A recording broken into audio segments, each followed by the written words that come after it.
It's pretty cold outside, so I'm not going to get outside, but we'll just try to do this through my dirty windshield. This is my view this morning. One of my favorite places in the whole wide world.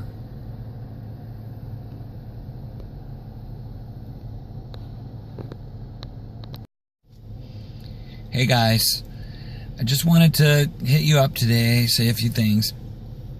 And I don't want to sound too preachy, but I got something good to say, and I don't really know how to say it other than just be me. So here we go. Yesterday I got a tattoo, and it's I actually dreamed about it before I got it, and it meant a lot to me before I even did it. And then I asked the guy to draw it up and make it, make it so, number one. Anyway, make it so that it was what I wanted. But it's a tombstone with the red circle with a slash through it. You may have seen it online already.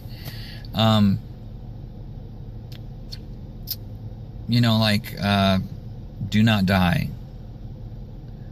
No death. No dying.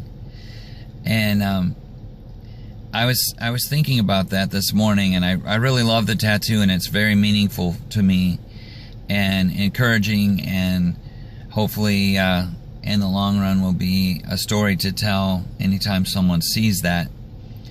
And the location of it is important too, because it's in the same area where I get my injections when I go for my treatments once a month. So anytime a nurse that doesn't already know what it means gives me my injections, I can tell her about hope and about how I look forward to living a long time to tell people what it means. But it was making me think this morning, outside of myself, more onto just life in general. It means more than no dying. It means live. And I need encouragement lots of times. And I draw on that. And, everybody has their own way of dealing with stuff, but I draw on stuff like that. I look at my tattoos a lot of times, and they really encourage me. I have a ring that really encourages me. Some different things that mean a lot to me, that just they keep my mind in the right place, and they help me. And I'm not saying that's in place of God, because it certainly is not. It's just little reminders of what God has brought me through, what God is bringing me to, and those kind of things. Well, today I was thinking about it's not just do not die, it's live. And there's a place in the Bible, and forgive me, Bible scholars and other pastors, I apologize, I do know what it says, but I'm going to paraphrase really big.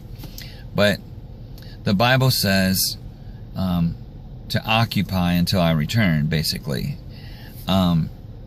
When the people are being talked to about how, the second coming of Christ and all that. And that word occupy is not the same word that you use when you say exist, because that would be dumb. You're already existing. It would be dumb for me to tell you, well, exist, young man. That's not what it means. That word occupy that's used there means to live, to be. It's an action word. It means to do something. Occupy, live, capital L-I-V. Be about the business of living, basically. And to me, and I really want people to get this, because it's really important. There's a lot of things that we deal with in life today. Suicides, cutting, depression, just hopelessness. And there's a lot of things that we on our own really struggle with fighting those things off. Nobody sets out their day and says, I really want to commit suicide someday. I just don't know when. Something brought them to that place. Nobody just says, man, I can't wait to start cutting when I'm older. That's not people's life's goals. It happens. But I'm not denying that it's an issue. I'm just saying we are told to occupy. We are told to be about the business of living. Not planning how we're going to give up hope and die. And I was thinking about that this morning, and it's not real sunny this morning. I showed you the video, but it is a beautiful day. And I got to tell you, I'm really sore this morning. I'm having trouble. As long as I talk quiet, I can talk pretty good, but I'm lacking oxygen, and it's kind of a trial. But God has got me, and He didn't desert us when He said occupy until I come back. He said occupy because He wanted us to live. My son's birthday was Monday, and I forgot exactly what I said, so don't quote me exactly, but I posted on his Facebook that I wanted him to really live, to go out and conquer and do things, grow, and because I love him. And I didn't mean just go somewhere else and be, yourself somewhere besides home. I meant that I truly want him to find life every day in everything. And life, capital L-I-F-E. As I'm looking at the place where I'm at, it's so beautiful, and there's so many reasons to be thankful. But not just for me to be thankful. I'm looking at $1 million homes and homes that have like all glass, where they can see the beautiful view all the time if they want to. And I'm not jealous of rich people. I'm happy for you. That's awesome that you can have a place or have money or have things. That's awesome. I believe that God has blessed you, and I hope you use some of your money to bless other people too. But that's your business. But I'm saying that's an awesome thing. There's nothing wrong with having money or having beautiful homes and beautiful things. One of my favorite people is a young lady that I've had opportunity to work with through Roots Above and different things, and she's just a really cool chick. I just love her, and she'll know who she is when she sees this video. But she has financial blessing. She gets to do a lot of things that a lot of people don't. But it doesn't go to her head. She's not all about the money, all about the things. She's using the opportunities, yeah. And it's none of my business. I don't know where all the money's coming from. I assume that her parents have means, and they use those means to bless her to do the things she does. And that's fine. There's nothing wrong with that. But she's the most down-to-earth person, and she loves to do things for other people. She loves other people. She loves to, when other people are hurting, she hurts too. She feels it. She gets being thankful for what you have and trying to do for other people. She gets living. That girl has lived more life in her, I think it's 19 years, than some people live in 90 years. Because she's going out and doing things. Yeah, she's got the means to do it. But it's not just those kind of things that we can do. You can go out and, myself personally, I've been poor most of my life. And My son Christian has been poor most of his life. But we have been so blessed through a lot of ways, financially through other people, material things through other people.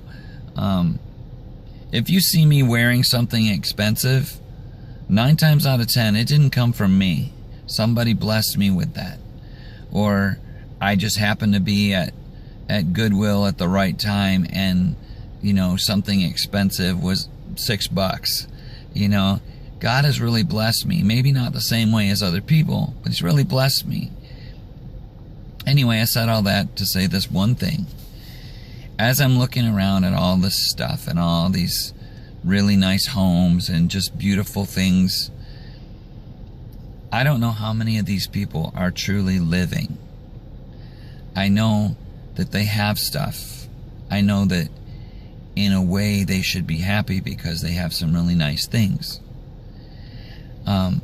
But don't, poor people, you're not out of this.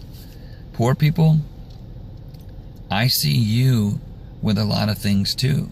I see you with health, and with good health, and with some of you with good families, some of you with good opportunities, some of you with great potential, with good looks, good, whatever. I see, you don't have to be rich to have blessings. But I wonder a lot of times how many people are really living even though they have all that. You hear it at funerals of people who committed suicide all the time. Why would they do this? They had this, this, and this. They had money. They had looks. They had, a boyfriend, girlfriend, husband, wife, children, whatever. And that's a question. But the answer is this. Occupy until I return is what we were told. Live. Do things. Experience life. Help other people. Nothing to me blesses me more than helping someone else. Even when I've got very, very little, just jack nothing. Not to be confused with Jack Northman. Anyway, when I'm down to like nothing, somebody will hit me up on Facebook and say, thank you for the video you posted last week. And that means so much to me because I wish that I could go out and just rescue everybody from everything. But, I'm really limited when it comes to my means, when it comes to my health. And I can't always do what I really wish I could do. But, I made a free video and posted it. And it was for maybe not that particular person, just that person, but that person got something out of it, and I gave them a gift that I didn't even know I was giving. So it wasn't like I'm Superman and I just went out and said, yeah, let me give this, let me be their hero. But I went out and I sat in my car and I made a video and it blessed somebody. So let me just suggest to you, it's like whatever time it is this morning, I don't think it's 10 o'clock yet, but somewhere between 9 and 10 right now. And so it's still morning, it's still early, the day hasn't really done much yet. Go out today and occupy. Live life. Go out today, and if you see somebody with a need, see what you can do about meeting that need. Go out today and find something that you can help someone else find value in their life. I'm not talking about counseling. I'm not talking about, because not everybody is a counselor. Not everybody is qualified to, say, rescue somebody from suicide or whatever. Not everybody has the same gifts. But if you got an extra $1.50 and you're in line at McDonald's, buy somebody a sausage biscuit or whatever. I know I'm exaggerating or pushing it a little bit, but you don't have to have a lot of money to do something. You have means, whether it's financial or your personality or the internet, whatever. There's something you have that you can give to others. And even if it's not for other people, even if it's just for you, do something that makes you live today. Do something that exhilarates you and makes you happy to be alive. When I came home last night from where I spent my day, I literally felt high. I mean, I was on such a rush and had such my stress levels were at like 0. I had a smile on my face, and I just felt so blessed and overwhelmed with living. I mean, I was doing it. I was occupying in a major way. But anyway, I know this video is going long, so I'm going to cut it short now. And I love you guys. God bless you so much. And just please occupy. Live out your life with passion and just fierce love for others and for yourself. And let's all get through this together with a smile on our face. No matter what comes, let's keep a good attitude. No matter what happens to me, you keep a good attitude. Life is good. It's hard, but it's good. So go out there and live it.